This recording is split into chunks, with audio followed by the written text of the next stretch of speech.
Bonjour à tous. Vous aimez écouter des histoires, des récits, des légendes, alors bienvenue sur ma chaîne. Si vous avez aimé cette écoute, n'oubliez pas de cliquer sur « J'aime ». Encore merci. Et maintenant écoutez. Regardez, les voilà. Par Jupiter, je n'aurais jamais cru qu'ils seraient si nombreux. Ils sont effrayants. Et pourquoi poussent-ils ces cris? Pour nous faire peur, pardi? Eh bien, ils ont réussi, j'en ai la chair de poule. Il y a de quoi. Ils vont nous massacrer. De qui parlaient les centaines et les centaines de citoyens assemblés en ce chaud après-midi d'été sur les remparts de Rome? De ces farouches cavaliers qui, sortant de la forêt de pins ceinturant la plaine, étaient en train d'avancer en direction du Tibre. Des guerriers de haute stature, dont la plupart avaient la poitrine nue et luisante de sueur. Leurs cheveux étaient blonds, tressés en nattes leur tombant dans le dos ou sur les tempes. Tous étaient coiffés d'un casque de bronze pointu, orné de cornes de roc ou de cerf. Beaucoup portaient des colliers ou des bracelets d'or étincelant au soleil.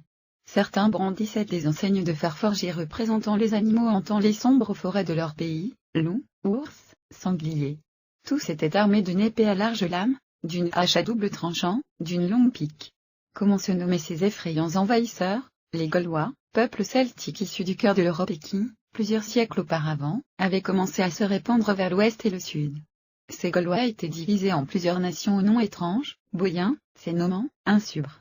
Mais les plus belliqueux étaient les Sénons, qui avaient franchi les Alpes pour mettre à sac la plupart des villes étrusques. Et maintenant, ils arrivaient sur Rome. Allons, nous sommes des Romains, quand même, fit d'une voix tremblante un vieil homme à cheveux blancs. Faisons confiance en nos dieux. Nos dieux, répliqua un jeune noble. Je préfère compter sur notre armée. Ah oui, grommela un robuste artisan en tablier de cuir. Parlons-en de notre armée. Le Sénat a nommé Quintus Fabius chef de nos légions. Et que fait-il? Il s'est borné à parlementer avec nos ennemis. Oui, avec leur chef, ce fameux Brennus, fit d'un ton amer une femme élégante au visage en partie dissimulé dans les plis de sa toge. Lorsque Fabius lui a dit que Rome avait le droit pour elle, vous savez ce que Brennus lui a répondu?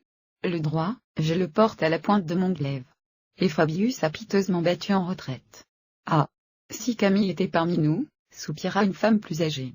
Chut, taisez-vous. Souffla avec nervosité l'homme aux cheveux blancs. Des pas saccadés venaient de retentir sur le chemin de ronde. Les observateurs s'écartèrent pour laisser passer une demi-douzaine d'officiers revêtus de la cuirasse de combat en bronze doré et portant le lourd casque à cimier. À leur tête marchait un homme maigre, de petite taille, au visage sévère. Fabius, c'est Fabius, murmurèrent plusieurs voix étouffées. Le consul n'avait pas paru entendre les paroles peu aimables prononcées à son encontre.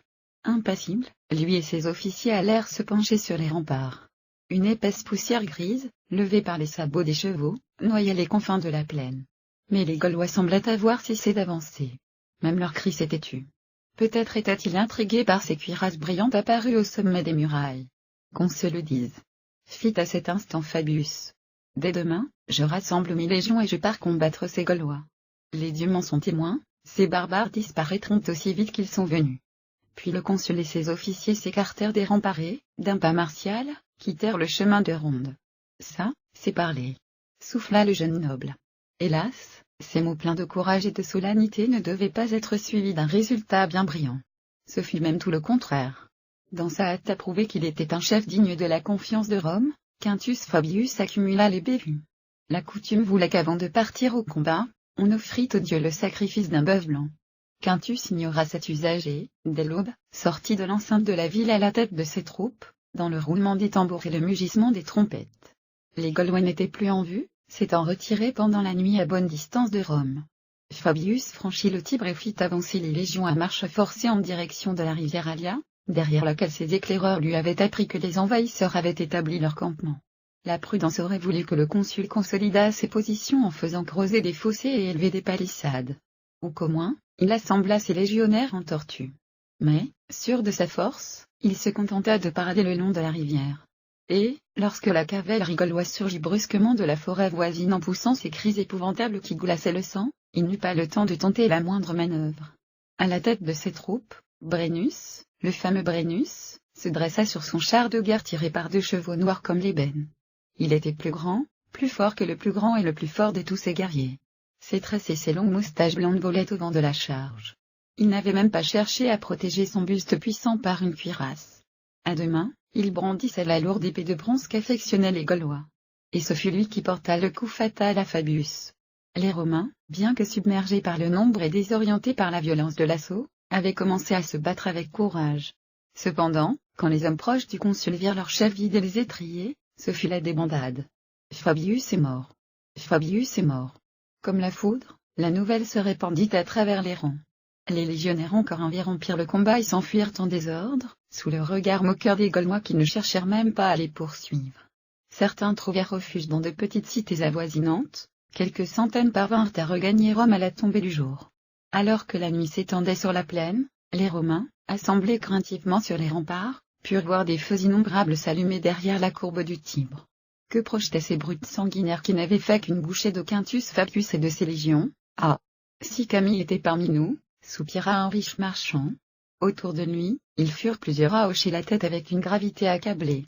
Qui était donc ce Camille dont le nom, depuis l'arrivée des Gaulois, ne cessait de voler de bouche en bouche?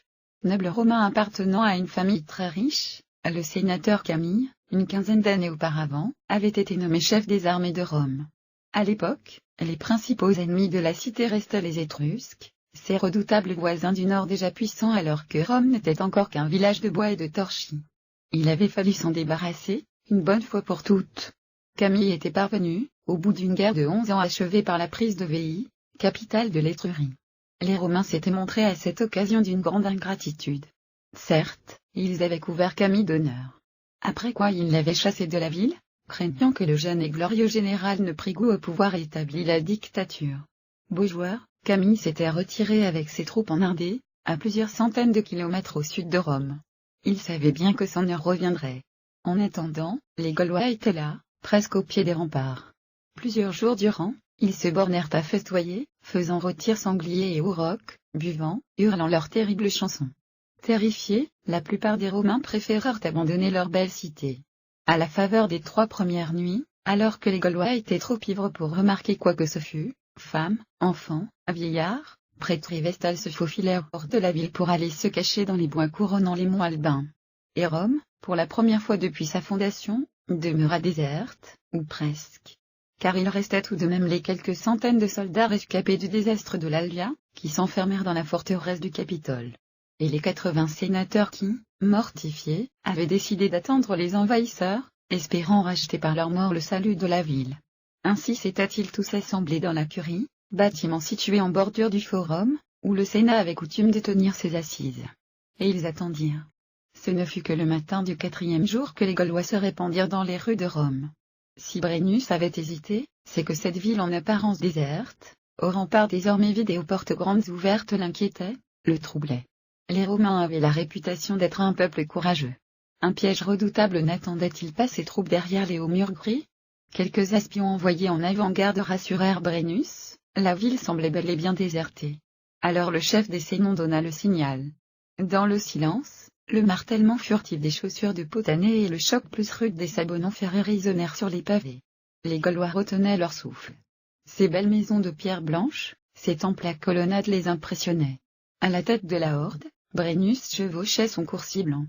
Pour la circonstance, il avait revêtu une cuirasse en écailles de cuivre rehaussée d'or. Ses lieutenants l'entendirent grommeler. Où sont donc passés les soldats romains? Je m'attendais à livrer une bataille décisive, et je ne trouve devant moi qu'une ville plus vide qu'une coupe de vin que je viens de me renverser dans le gosier. Enhardis, les Gaulois commencèrent donc à faire selon leur habitude, pénétrer dans les maisons et pillèrent. Ils éprouvèrent la surprise de leur vie peu après leur arrivée sur le forum, lorsqu'ils pénétrèrent dans la curie. Sur les gradins de marbre, drapés dans leurs toges blanches à liseré pourpre, chacun tenant un bâton d'ivoire, étaient assis 80 vieillards rigoureusement immobiles. Étaient-ce des êtres de chair et de sang, ou des statues? Pour en avoir le cœur net, un des soudards de Brennus avança la main et tira sur la longue barbe grise de la statue, la plus proche. Aussitôt, celle-ci reprit vie en lui assénant sur le crâne un maître-coup de son bâton. Cette statue vivante était le sénateur Marcus Papirius. Mal lui en prit. Furieux, le guerrier décapita le noble Papirius d'un seul revers de sa large épée. Ce fut le signal du massacre. En quelques minutes, le sang des 80 sénateurs formait un lac vermeil sur le sol de la curie. Les Gaulois s'installèrent. L'automne vint, puis l'hiver, qui s'annonça particulièrement rude. Pourtant, dédaignant les maisons qu'ils avaient pillées et incendiées, Les envahisseurs continuaient de camper en dehors de la ville, ravageant la campagne environnante pour y chercher de quoi se nourrir. La population romaine qui, dans un premier temps, s'était réfugiée sur les monts Albains, avait réussi à trouver un abri dans des cités encore épargnées. Restait le Capitole. Dressé en plein centre de Rome sur son socle rocheux, il résistait toujours, même si sa garnison était bien trop peu nombreuse pour tenter une contre-attaque. En outre, les vivres manquaient cruellement, et les soldats romains en étaient réduits à manger le cuir de leurs sandales et la moindre brindille d'herbe poussant dans les lézardes des murs. Les Gaulois, qui s'étaient tardivement rendus compte que cette forteresse naturelle était occupée, lançaient régulièrement des attaques contre elle. Régulièrement, ils étaient repoussés. Jusqu'à une certaine nuit sans lune où, tandis que la petite garnison, des hommes épuisés et squelettiques, dormaient sur la paille des casernes, quelques hardis Gaulois entreprirent d'escalader les rochers de cette insolente place forte. Il s'en fallut de peu que, cette nuit-là, Rome perdit son dernier bastion. Et c'est alors qu'un véritable miracle se produisit. Au sommet du Capitole, deux temples s'élevaient. Celui de Jupiter, père des dieux, et, plus modeste, celui de Junon, déesse de la fertilité et des moissons. Selon la tradition, des oies sacrées s'ébattaient librement dans la cour du temple. Ces oies soulevaient la convoitise des ventres creux. Mais, jusqu'alors, les gardiens du temple étaient parvenus à les sauver. Entendant les pierres rouler sous les pieds des Gaulois, les oies se mirent à jacasser, à piailler, à mener un tapage de tous les diables. Ce tapage éveilla Manlius, jeune serviteur du temple qui, plus que tout autre, s'était battu pour sauver les volatiles du couteau des affamés. Le brave Manlius, épée à la main, courut au rempart, juste à temps pour apercevoir la silhouette d'un ennemi apparaître entre deux créneaux. Il traversa le grimpeur de son épée puis, s'arc-boutant, repoussa la première échelle qu'escaladait un groupe de guerriers lourdement armés. Le tapage tira enfin du sommeil les soldats, qui purent refouler les assaillants sous une grêle de flèches. Le Capitole était sauvé une fois de plus. Et Manlius, pour son acte de bravoure, reçut le surnom de Capitolinus. D'autres mois encore passèrent. L'hiver recula, le printemps verdit, annonçant l'été. Les Gaulois étaient toujours là, bien décidés à prendre d'assaut ce petit rocher et à vaincre cette poignée d'obstinés qui leur résistaient envers et contre tout. Ah! Si Camille était là! Patience, patience, il viendra. Peut-être. Mais quand nous serons tous morts. Voilà le genre de conversation qu'on entendait derrière les remparts du Capitole. Camille, toujours Camille. Il faut préciser que le tribun Sulpicius, chef des assiégés, avait envoyé plusieurs volontaires chargés de contacter l'illustre exilé pour lui faire la proposition suivante: s'il levait une armée et venait au secours de Rome, il obtiendrait ce qu'on lui avait jadis refusé, il serait nommé dictateur. Ces hommes étaient-ils parvenus à franchir les lignes gauloises? Avaient-ils été capturés et mis à mort? On n'en savait rien. Et l'attente s'éternisait. Alors, la rage au cœur, et en toute dernière extrémité, Sulpicius se décida à proposer un accord à Brennus en personne, acheter, à prix d'or, le départ de ses troupes. Brennus ne réfléchit pas longtemps. Dans son camp aussi les vivres manquaient. Et ces Gaulois, batailleurs et indisciplinés, commençaient à trouver le siège bien long. J'accepte, fit-il répondre. Mon prix est 2000 livres pesant d'or. Le paiement de la rançon eut lieu par une étouffante journée d'été, dans un champ au bord du Tibre. Les assiégés avaient réuni tout ce que le Capitole comptait de métal précieux, lingots sauvés du trésor d'État, bijoux abandonnés par les fuyards, et jusqu'à la moindre pièce d'or grappillée au fond des bourses. Les 1000 livres sonnantes et trébuchantes furent versées dans un des plateaux de la grande balance assemblée devant la tente de Brennus. Mais, sous l'œil du tribun Sulpicius qui surveillait la tractation, les plateaux demeurèrent immobiles. Je proteste. Rugit Sulpicius. Les poids sont faux. Il ne s'attira qu'un ricanement aux teintes de Brennus qui, saisissant sa lourde épée, la jeta dans le plateau, par-dessus les poids.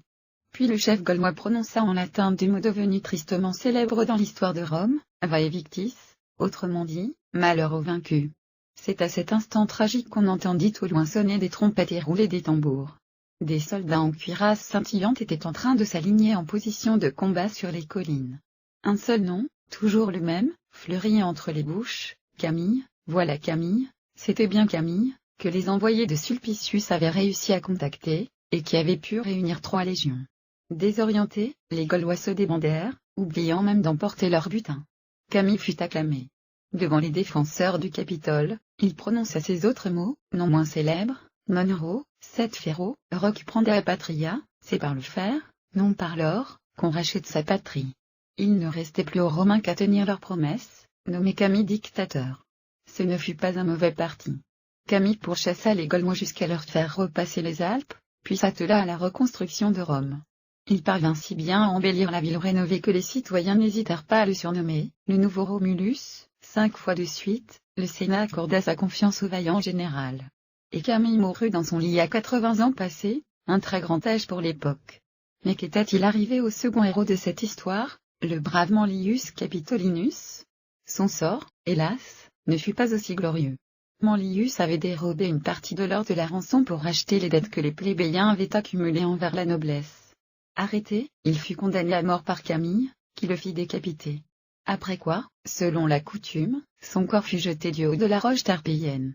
Ce qui donna lieu au dicton suivant, qui signifie que la gloire est bien souvent suivie de la disgrâce. La roche tarpéienne est toujours près du Capitole.